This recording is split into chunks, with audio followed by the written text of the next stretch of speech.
अस्सलाम वालेकुम जी, वेलकम टू सोशल पल्स। मेरा नाम मुबीन है and will be bringing you latest news and analysis from our country as well as from the region और दुनिया भर से।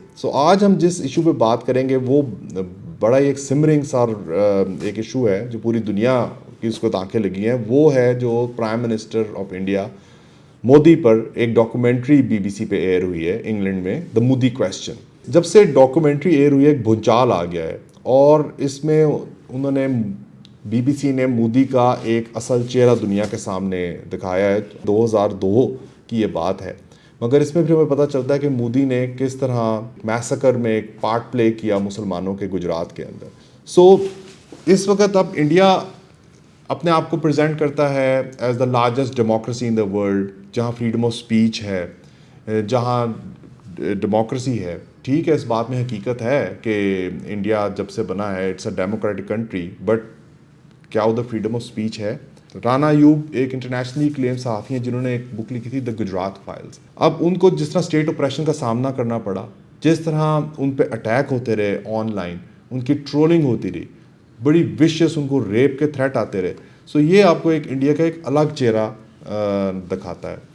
अब आप गुजरात राइट्स के अंदर आ जाएं। बीबीसी की इस डॉक्यूमेंट्री में बताया कि किस तरह मोदी ने बजाते खुद एक एक्टिव रोल प्ले किया और उसने इजाज़त दी 3 दिन के लिए मुसलमानों के कत्ले आम की गुजरात के अंदर, और इसके कई विटनेसेस भी थे जिनको बाद में मुख्तलिफ मुकदमों में उलझाया गया।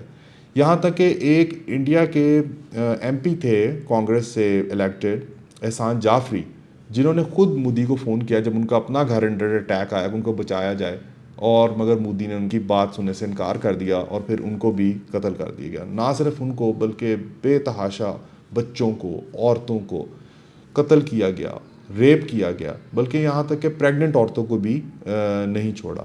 बीबीसी की इस डॉक्यूमेंट्री के अंदर उन्होंने फिर एक ब्रिटिश मुस्लिम्स की भी कहानी बताई है जो इंग्लैंड से आए थे, इंडियन ओरिजिन के थे, तो वो गुजरात विज़िट कर रहे थे और किस तरह उनको एक पिकेट में पकड़ा गया और किस तरह उनको मारा गया, और आज तक उनके जो कातिल हैं उनको प्रोसिक्यूट नहीं किया गया, उनको पकड़ा नहीं गया।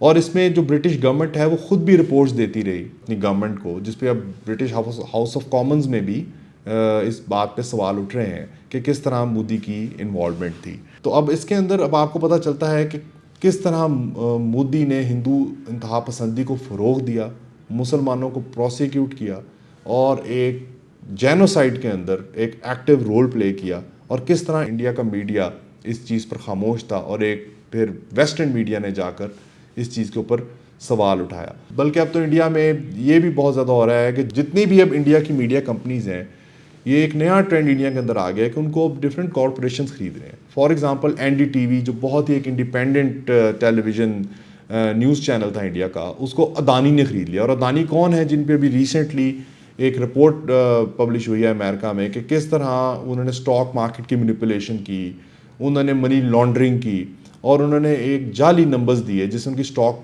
की प्राइस ऊपर चली गई। उसी ने एनडीटीवी ख़रीदा, और ये अदानी वो साहब हैं जो मोदी के नहायत करीब हैं। तो ये जो Modi question documentary raises are lot of questions, and the biggest question is कि इंडियन मीडिया कहाँ है? बिकॉज अगर वो दावा करते हैं दुनिया की सबसे बड़ी डेमोक्रेसी का, तो कोई भी democracy without an independent media can not flourish. और जब आप एक कम्युनिटी को इतना ज़्यादा प्रोसिक्यूट करेंगे तो फिर वो उस मुल्क के ऊपर बहुत सारे सवालात उतरेंगे।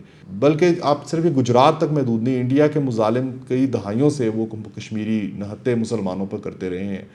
इससे हमें पता चलता है कि असल चेहरा इसका क्या है और कितना जुल्म इस मुल्क के अंदर होता है, और स्पेशली अक़लियतों के ऊपर। आज के लिए इतना ही, मुझे इजाज़त दीजिए। अल्लाह हाफ़िज़।